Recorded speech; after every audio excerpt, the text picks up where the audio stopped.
Hi everyone. With this video, we are going to talk about therapies that can treat atelectasis, therapies that can treat secretions, and therapies that will do both, okay? So sometimes Venn diagrams are just awesome, and this is an area where to use that. Okay, so atelectasis. Remember we said atelectasis was the incomplete expansion of alveoli. So in clinical practice, something that typically just treats atelectasis is going to be in spirometry or IS therapy. And remember, you may see sometimes in testing an SMI maneuver or SMI therapy, sustained maximal inhalation. That's IS therapy. Okay, so that's one of the big main ones. Then we have retained secretions. Okay, so retained secretions. CPT, chest physical therapy. And remember, we've talked about how CPT evidence suggests, especially in CF patients, that one modality isn't any better than the other one. The patient really gets to choose what works for them. But when we talk about CPT, CPT is designed to prevent or to minimize or hopefully get rid of retained secretions. Now, maybe instead of CPT, we can have that vibration done externally. So HFCWO, high frequency chest wall oscillation. Okay, that's the Therapies that applies that oscillatory force externally, kind of shaking the secretions up. So if we just look at which one treats secretions only, those two basically treat secretions only. This one pretty much treats atelectasis only. But then there's this middle overlapping ground, okay? And if we want to treat both atelectasis and secretions, these are the things that do that, okay? And I'm going to try to help you out by going progressively with them. What we're going to talk about is positive pressure and vibrations, okay, to help you keep these straight.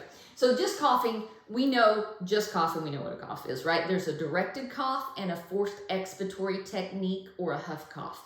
A huff cough is for people that have major air trapping. It minimizes air trapping during the coughing maneuver. So coughing, you have to take a deep breath, which offsets atelectasis, and you expel the secretions, which minimizes retained secretions. It does both, all right?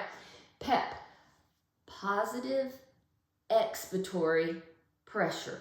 Okay, so I'm going to just start with some letters here. I'm just going to say E on the side of it because this applies expiratory pressure. A person takes a deep breath and they blow against a restricted orifice. Okay, number one, they take a deep breath, offsets atelectasis. They blow against a restricted orifice. That pressure is transmitted backwards down the tracheal bronchial tree, all the way to the alveoli, and the alveoli pop open, again treating atelectasis. But what PEP therapy also does is that it expands the airway, okay? It actually causes the airway to shift with that positive pressure, which disrupts the mucus that's on the airway wall, okay? And then that air gets up underneath them so a person can cough more effectively, okay? So it treats retained secretions also, all right? So this positive expiratory pressure, the pressure is on exhalation. Now, there's something called an EzPAP, okay? We're still talking about we're talking about positive pressure still, okay? This device ramps up flow in a manner that it pushes a positive pressure in on inspiration, or when a person inhales, they get a boost of pressure on inspiration. So we're going to say it has inspiratory pressure, and as they exhale, they're exhaling against a little bit of flow. So there's an expiratory pressure also, okay? So inspiration, deeper breath, treats atelectasis. Exhalation, again, blowing against that flow or that back pressure, expands the airway, loosens the secretions so they can cough them out more effectively. So EzPAP does both, all right? Now, we're still going to talk about the positive pressure, and now we're going to start talking about how you can vibrate that positive pressure. So Acapellas and aerobicas. A lot of times in the testing world, you may hear this known as oscillatory PEP, okay?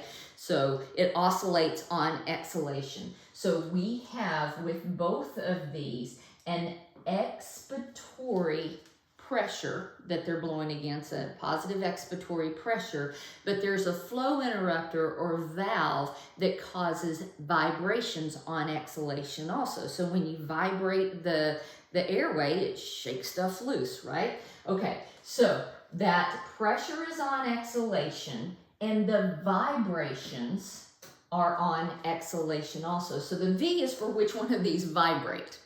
All right, Metaneb and IPV. I know they're different, but they're kind of similar in that there is an inspiratory positive pressure that can be set, okay? Inspiratory positive pressure is going to treat atelectasis, and then you can set an expiratory pressure also. So there's an inspiratory and expiratory pressure here, and then on both of those pressures, you can create little mini gas bursts or vibrations, okay?